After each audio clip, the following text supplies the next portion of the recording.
Dear students and my dear viewers and my dear subscribers, today I am going to give a new subject. This new subject is chemistry. As you know that chemistry is a major part of the science, and students understood this subject is very vast because they have don't any basic knowledge in which way we determine the molecular formula, what is the valency of elements, what is metal, what is non-metal, in which way electrons of any atom fill in the cell and subcell. In these all things I am going to explain in these classes and in my channel HPL classes. सबसे पहले मैं अपने subscribers, viewers और class 8 से लेकर के class 10 तक के बच्चों का अभिवादन करते हैं और उनको ये सजेस्ट करते हैं कि ये जो वीडियो HPL क्लासेस के माध्यम से शूट हो रहा है उसको अवश्य ही देखें, क्योंकि ये बेसिक कंसेप्ट है। कैसे आप जो है मोलिक्यूल बनाएंगे, अणु बनाएंगे, कैसे आप एटम से, परमाणु से मोलिक्यूल बनाएंगे, अष्टक नियम क्या है, व्हाट इज ऑक्टेट रूल्स, क्यों जो है एलिमेंट्स जो है रासायनिक प्रतिक्रिया केमिकल रिएक्शन करते हैं, why elements are going to take part in the chemical reactions. ये सारी चीज़ें जो आज के बेसिक कंसेप्ट से बताया जाएगा। कंपाउंड कैसे बनता है, ये सारी चीज़ें आपको इससे जानकारी होगी। मोलिकुलर वेट कैसे निकलेगा, एटॉमिक वेट कैसे निकलेगा, जो है परमाणु का एटॉमिक नंबर कैसे निकलेगा, ये जो चीज़ है इस सब के लिए ये जो कंसेप्ट दिया जा रहा है ये HPL क्लासेस के माध्यम से आप लोगों के वेलफेयर के लिए ये चैनल बनाया जा रहा है। ये जो है वीडियो दिया जा रहा है, इसको आप ध्यान से देखेंगे। तो सबसे पहले एक हमारे केमिस्ट थे जिनका नाम हम लेना ज़रूर चाहेंगे, नील्स बोर। इनका एटॉमिक जो मॉडल है वह इन्होंने बताया था कि जो है किस प्रकार से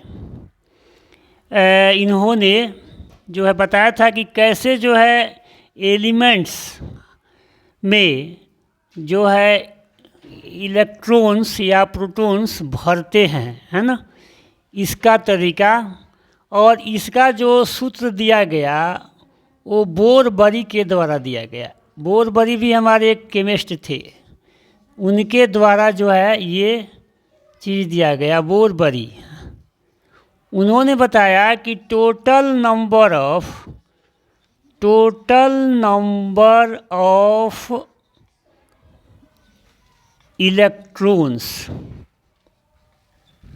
इलेक्ट्रॉन्स ये जो होता है ये 2n² के फॉर्मूला के द्वारा भरता है, where n is number of cell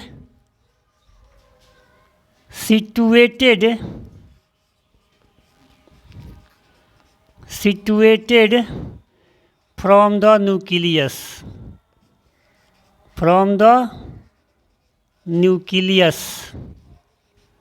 in any atom।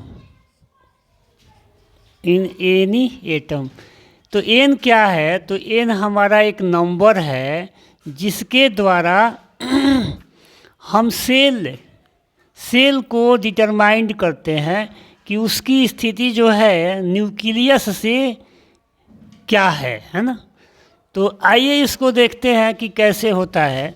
तो सबसे पहले अगर मान लेते हैं कि n हमारा 1 होता है, ठीक है, तो ये टोटल नंबर ऑफ इलेक्ट्रॉन जो निकाला जाएगा 2 इंटू यहाँ 1 है, देखिए यहाँ n स्क्वायर है तो n की जगह पर हम 1 बैठा देंगे तो 1 का स्क्वायर हो जाएगा, तो 2 इंटू 1 इंटू 1, ठीक है।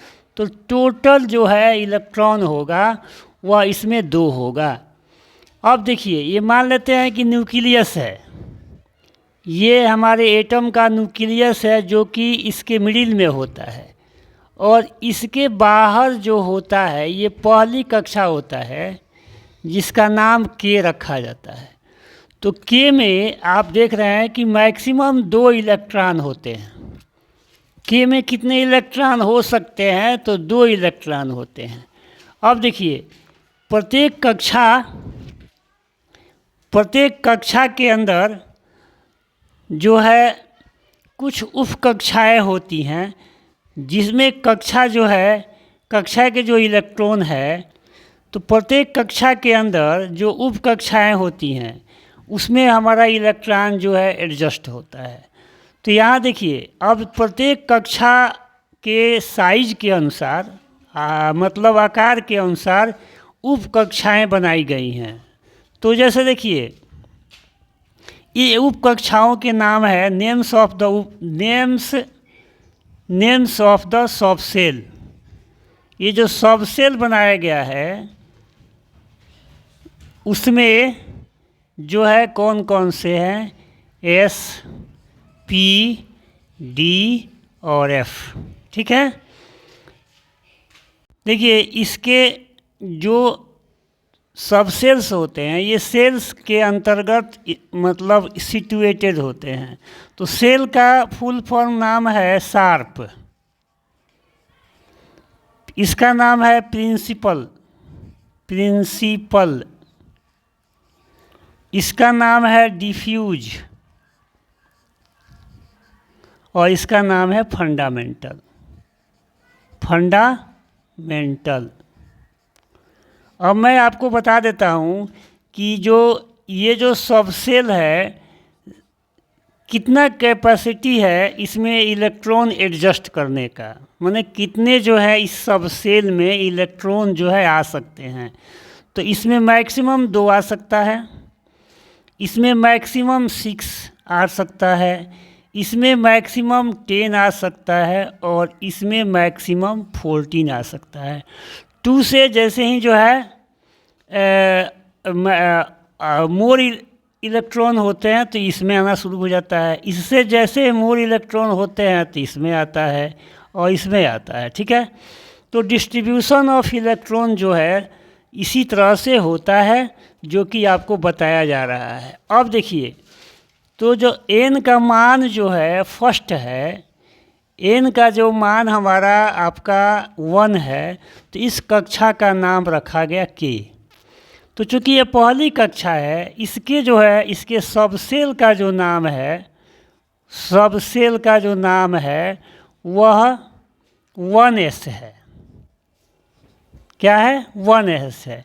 और चूँकि इसमें 2 ही इलेक्ट्रॉन हमें चाहिए इसलिए यहाँ 2 इलेक्ट्रॉन हमारा एडजस्ट हो जाता है।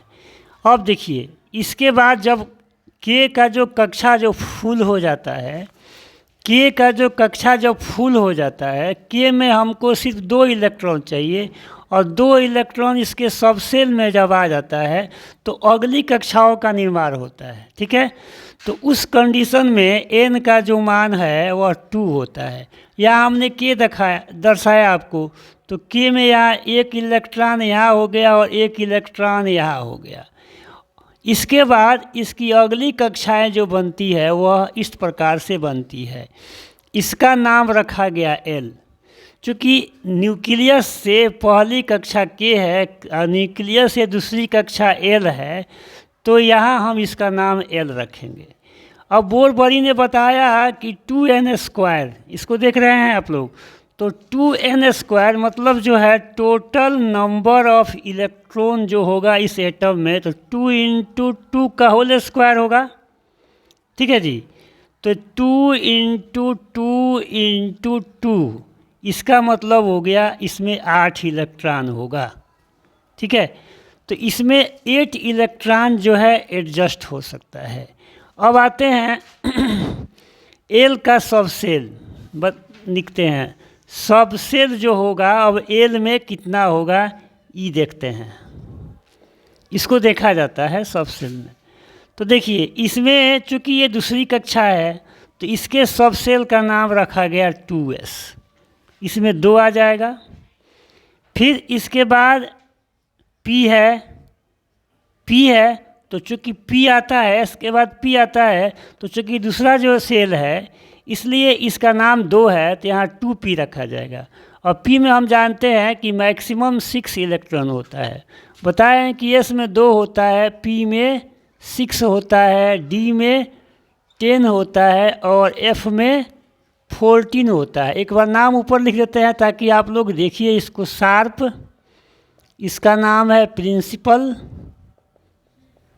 इसका नाम है डिफ्यूज,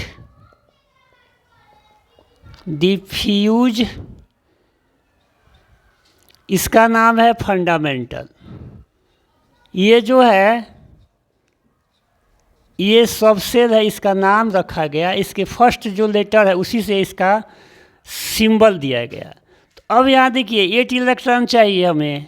कक्षा में जो केवल 8 इलेक्ट्रॉन है तो 2 इसमें आपका आ गया और 6 इसमें आ गया, तो जो है आपका एल जो है कक्षा जो है उसमें 8 इलेक्ट्रॉन हो गए। 1 2 3 4 5 6 7 8 9 इस तरह से आप दिखा सकते हैं, दर्शा सकते हैं। ठीक है, इसके बाद अब देखेंगे कि ये भी हमारा जो है सेल फुल हो गया। इसके भी जो सब सेल हैं उसमें 2 और 6 इलेक्ट्रॉन आ गए, 2 और 6 इलेक्ट्रॉन आ गए तो फुल हो गया। अब जो है इसके बाद अगला जो है हमारा सब सेल बनेगा। तो अगला सेल क्या होगा, इसका स्थिति, इसका कंडीशन कहाँ होगा, तो तीसरा कक्षा होगा। फर्स्ट ये, सेकेंड ये, फर्स्ट सेल ये, सेकेंड सेल ये, तीसरा आपका ये होगा। अब इसका नाम जो है हम लोग एम रखते हैं। ठीक है, तो एल के बाद इसका ये जो थर्ड आपका सेल बन गया, तो इसका जो है अब हम लोग देखते हैं कि इस सेल में कितने इलेक्ट्रॉन हमें एडजस्ट करना है। तो कितना इलेक्ट्रॉन एडजस्ट होगा तो या देखिए यहाँ बोर बरी के फॉर्मूला से इसको हम लोग निकालेंगे। 2 × n का वैल्यू 3 है तो 3 का स्क्वायर, तो 2 × 3 × 3 करेंगे तो 3 3 जा 9 और 9 2 जा 18। इसमें टोटल जो इलेक्ट्रॉन एडजस्ट हो सकते हैं, ये जो आपका थर्ड सेल है उसमें 18 इलेक्ट्रॉन जो है हमारे एडजस्ट हो सकते हैं। ठीक है, अब देखते हैं 18 इलेक्ट्रॉन थर्ड सेल है उसके कितने सब सेल होते हैं। चूँकि थर्ड है, ये फर्स्ट था तो 1s रखे थे, ये सेकेंड था तो 2s और 2p रखे थे, अभी थर्ड है तो 3s2 हो जाएगा यहाँ पर। फिर p में कितना आएगा जी, 3p रखेंगे, कभी भी 2 नहीं रखेंगे। थर्ड जब सेल है तो 3p लिखेंगे, 3p 6, फिर 3d10।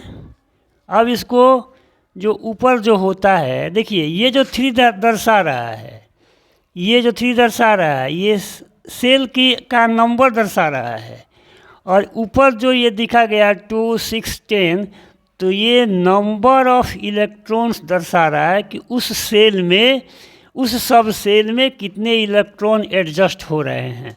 तो थर्ड सेल में 2 इलेक्ट्रॉन, थर्ड पी में आपका जो है थर्ड शार्प में 2, थर्ड प्रिंसिपल में 6 और थर्ड डिफ्यूज में 10 इलेक्ट्रॉन होते हैं।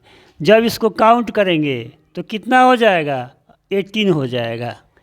तो ये जो हम देख रहे हैं कि 18 जो इलेक्ट्रॉन हुआ वो जो है इसमें 18 इलेक्ट्रॉन जो है एडजस्ट हो सकता है। 1 2 3 4 5 6 7 8 9 10 11 12 13 14 15 16, एक कहीं एडजस्ट कर दिए, यहाँ एडजस्ट कर देते हैं, 18 हो गया। तो इसमें नंबर ऑफ इलेक्ट्रॉन्स कितना है? 18 है। अब एडजस्ट किस में होगा जी? हमको एडजस्ट करना है इसके जो 3 सब सेल है उसी में एडजस्ट करना है। तो एस में 2 आ गया, पी में 6 आ गया और डी में 10 आ गया। इस प्रकार से हम देख रहे हैं कि जो है थर्ड जो सेल है उसमें भी इलेक्ट्रॉन जो है फिल हो गया, भर गया। अब इसमें कोई स्थान नहीं है। 18 के बाद जब 19 आएगा तो अब जो n=4 जो सेल बनेगा उसमें जाएगा। अब आइए इसको देखते हैं कि कैसे बनता है। अब देखिए इसके बाद जो है हम लोग आगे की ओर बढ़ते हैं और वीडियो को आप देखिएगा, बार बार देखिएगा। जितने समय का वीडियो बन रहा है उसको ध्यान से देखिएगा, तभी आपको ये समझ में आएगा। और ये बहुत ही इम्पोर्टेंट चीज़ है और ये जो पढ़ाया जा रहा है ये आपके लिए बेसिक कंसेप्ट है जो कि 8, 9, 10th और 11th क्लास 9, 10th तक के बच्चों के लिए यूजफुल है। अगर 11th क्लास के भी लड़के अगर पढ़ते हैं तो उनका भी बेसिक जो है मजबूत होगा। अब यहाँ देखते हैं, अब हम लिखते हैं n=4 लिखते हैं। तो यहाँ देखिए, यहाँ पर अब हमारे पास स्पेस नहीं है तो आपको ऐसे ही बता दे रहे हैं। यहाँ पर जो है ऐसे करके यहाँ करके ये दिखा दे रहे हैं, ठीक है। तो ये फर्स्ट सेल हुआ के, ये सेकंड, यहाँ नंबर भी डाल देते हैं। ये फर्स्ट सेल हुआ, ये आपका सेकंड सेल हुआ, ये आपका थर्ड सेल हुआ, ये आपका फोर्थ सेल हुआ। तो के एल एम के बाद से हमारा अब एन आ जाएगा, ठीक है। तो चौथा जो सेल है जो कि न्यूक्लियस से हम देख रहे हैं कि इसकी दूरी जो है एम के जस्ट दूसरे तरफ है, अपोजिट साइड में है, तो इसका नाम रखा जाएगा एन। अब आते हैं टोटल नंबर ऑफ इलेक्ट्रॉन हम लोग निकालते हैं। टोटल नंबर ऑफ इलेक्ट्रॉन हम लोग निकालते हैं तो इसका जो फॉर्मूला होता है 2n² होता है। तो 2 × अब n का वैल्यू कितना है? 4 है, तो 4 का स्क्वायर कर देंगे तो 2 × 4 × 4 करेंगे तो 32 आ जाएगा, ठीक है। अब देखिए ये चौथा जो सेल है ये फोर्थ सेल है, इसलिए इसके जो सब सेल का नाम रखेंगे तो 4s रखेंगे, 4p रखेंगे, 4d रखेंगे और 4f रखेंगे।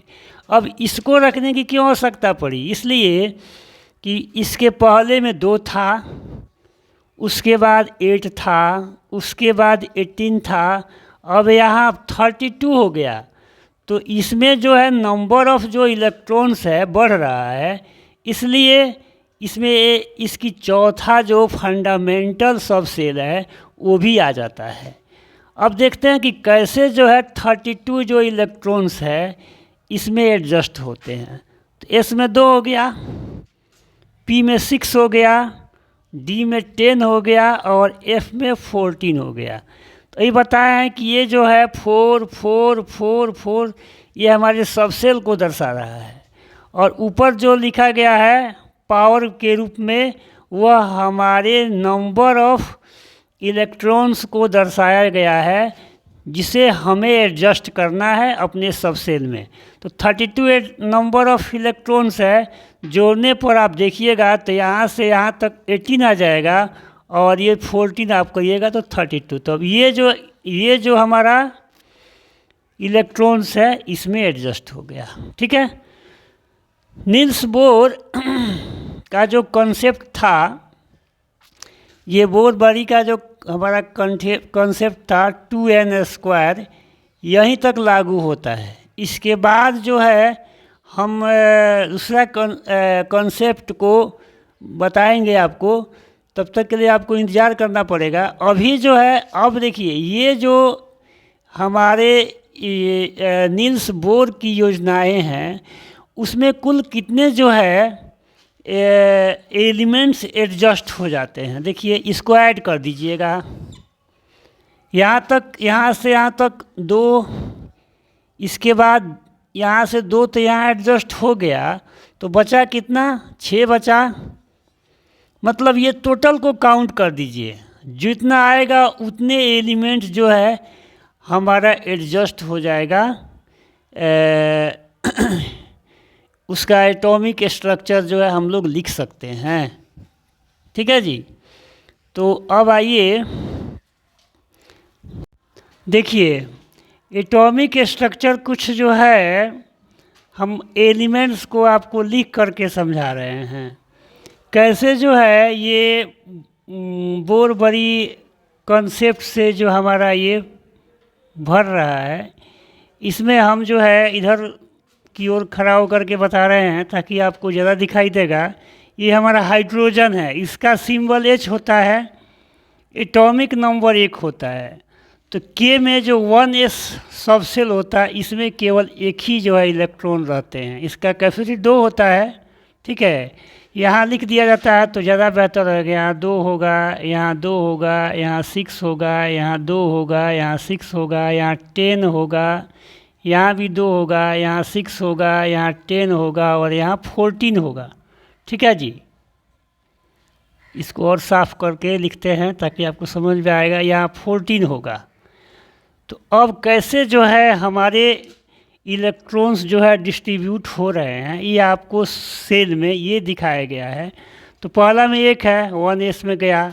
अब देखिए आउटर मोस्ट जो ऑर्बिट होता है वहीं उसके वैलेंस सेल कहलाता है, और इसी से हमारा वैलेंसी जो है क्या होता है, डिटरमाइंड होता है। जो यहाँ दिखाया गया है इसका वैलेंसी 1 है। फिर हीलियम में 2 है, तो हीलियम एक हमारा जो है इनर्ट गैस है।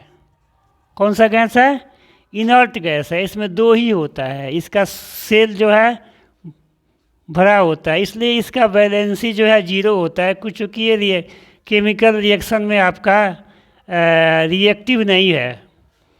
यहाँ देखिए लिथियम में 3 है, तो इसका जो है आउटर मोस्ट ऑर्बिट में 1 है, इसलिए 1 इसका वैलेंसी हो गया, 1s2 और 2s1 हो गया। बेरिलियम में आइए 4 में देखिए 1s2 2s2। ठीक है जी। तो इसमें जो है इसका जो आउटर मोस्ट ऑर्बिट में 2 है, इसलिए इसका वैलेंसी +2 है। आ जाइए अब बोरान में 5 है, तो 1s2 2s2 2p1, तो 2 और 1 3 हो गया, इसलिए इसका वैलेंसी 3 हो गया। ठीक है। कार्बन में आते हैं, कार्बन में 6 है, तो 2 2 4 2 6। इसके अंतिम आपके जो वैलेंस सेल में 4 इलेक्ट्रॉन है, तो ये 4 इलेक्ट्रॉन जो है क्या कर सकता है, अपना दे करके डोनेट कर देता है, या ले करके शेयर करके अपना पूरा कर लेता है ऑक्टेट। नाइट्रोजन जो है 7 है, तो इसमें 1s2 2s2 2p3। देखिए एल तक का कक्षा इसमें अभी क्या है, फिल नहीं है। तो यहाँ देखिए इसमें जो है 2 और 3, यहाँ अंतिम कक्षा में कितना इलेक्ट्रॉन है, 3 है। ये तो फुल है, और इसमें 3 है, तो इसमें कितना चाहिए जी, और 3 चाहिए, तब जाके 6 होगा, इसलिए यहाँ इसका वैलेंसी आपका 3 हो गया। नाइट्रोजन में देखिए, अब ऑक्सीजन में देखिए 8 है, तो 1s2 2s2 2p4, तो यहाँ 4 है। ठीक है, 4 और 2 6 हो गया, तो कितना चाहिए इसको 8 इलेक्ट्रॉन लाने के लिए, तो 2 चाहिए, इसलिए 2 इसने यहाँ से लिया।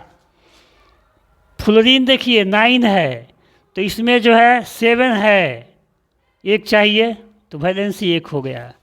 नियोन देखिए, नियोन में कंप्लीट है, 6 और 2 8 है, इसलिए इसका वैलेंसी 0 है। इसको इनर्ट गैस माना जाता है।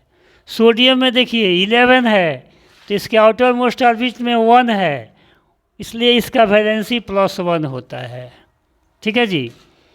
उसके बाद से मैग्नीशियम में आइए, तो मैग्नीशियम में ये इसके आउटर मोस्ट ऑर्बिट में कितना है, 2 है, इसलिए यहाँ 2 ही लिखा गया, ये 1 नहीं है, ये 2 है। तो ये 2 इलेक्ट्रॉन जो है अपने आउटर मोस्ट ऑर्बिट में क्या करता है, डोनेट करके अपना वैलेंसी पूरा कर लेता है ना। एल्युमिनियम देखिए, एल्युमिनियम में 13 है, तो इसके अंतिम कक्षा में देख लीजिए यहाँ 1 है और यहाँ 2 है, 2 और 1 3 हो गया, तो 3 जो है इलेक्ट्रॉन ही दे देता है, या 5 इलेक्ट्रॉन ले सकता है। तो 5 इलेक्ट्रॉन्स लेना जो है बहुत मुश्किल है, 3 इलेक्ट्रॉन्स दे देता है, इसलिए इसका वैलेंसी +3 है। इस प्रकार से आप जो है घर पर प्रैक्टिस कर सकते हैं। जैसे कि हमने आपको उदाहरण दिया जो है 13 तक, तो आप और आगे बढ़ा करके जो है चार्ट ऐसा बना लीजिए और बना कर के प्रैक्टिस कीजिए और वैलेंसी खुद आप जो है निकाल लीजिएगा। जैसे कि मान लीजिए हम इसका बता रहे हैं, ये 1 है ना आउटर मोस्ट ऑर्बिट में, तो यही जो है केमिकल रिएक्शन में टेक पार्ट्स करेगा, तो यहाँ 1 हो जाएगा, है ना, इसका वैलेंसी +1 हो जाएगा। कल के वीडियो में फिर जो है मैं इसको और आगे की ओर बढ़ाऊँगा और जो शेष पार्ट है इसका उसको और आगे बताऊंगा। तब तक के लिए आप क्या कीजिए, इस वीडियो को आप बार बार देखेंगे, फुल टाइम तक देखेंगे, अपने मित्रों को भी दिखाएंगे। और मैं एक बार ये कह रहा हूँ कि केमिस्ट्री का ये जान है, केमिस्ट्री का प्राण है। कंपाउंड बनाना है, मोलिक्यूल बनाना है, केमिकल बैलेंस को लिखना है, बैलेंस भी करना है। तो वैलेंसी बहुत ज़रूरी चीज़ है। वैलेंसी आप नहीं जानेंगे, वैलेंस इलेक्ट्रॉन नहीं जानेंगे, कोई इलेक्ट्रॉन नहीं जानेंगे, तो आपको ये चीज़ समझ में नहीं आएगा। अतः आपसे एक बार फिर रिक्वेस्ट करते हैं कि आप इस वीडियो को बार बार देखें, अपने मित्रों को भी दिखाएं, अच्छा लगे तो सब्सक्राइब कर दें। मिलते हैं कल इसी समय पर, फिर कल इसी समय पर, और इसी चैनल को आगे बढ़ाते हुए, ये केमिस्ट्री का पाठ्यक्रम को ही आगे बढ़ाते हुए मिलते हैं कल फिर। तब तक के लिए थैंक यू वेरी मच।